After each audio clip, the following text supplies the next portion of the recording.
Учениците от целодневното обучение са разделени в 9 групи, като са осигурени всички условия за подготовка, отдих, хранене и спорт на децата, заяви Диана Гоцова, помощник директор в СОУ Христо Ботев. Училището представи пред родители и медии развитието на проекта за целодневна организация на учебния процес от началото преди 2 години до сега. Учениците, обхванати от начален етап, бяха 89, а от прогимназиален от 5, 6 и 7 клас 40 ученици. Те бяха обхванати в дейности за самоподготовка, занимания по интереси, както и организиран отдих и спорт по вещото ръководство на възпитатели, учители и грижата на ръководството и екипа.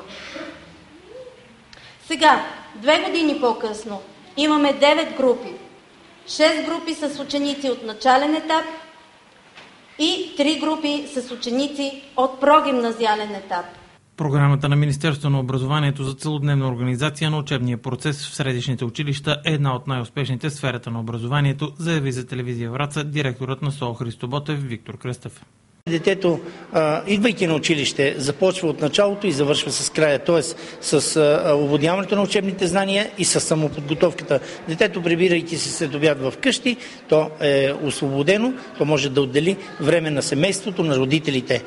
По отношение на учениците, нещо ново, това, което се случи сега, това е масовата целодневна организация за учениците от 5 до 7 клас. Изключително полезно нещо и лично в началото бяхме скептични дали ще има достатъчно желаящи за тях. Аз искам да ви кажа, че с голямо удоволствие над 200 ученика от нашето училище са включени в този процес на целодневната организация. За програмата е осигурено финансиране и за следващия програмен период до 2020 година, като основно тя ще е насочена към учениците от 1 до 7 клас, където има най-голям ефект и учебната програма позволява целодневно обучение, допълни Виктор Кръстев.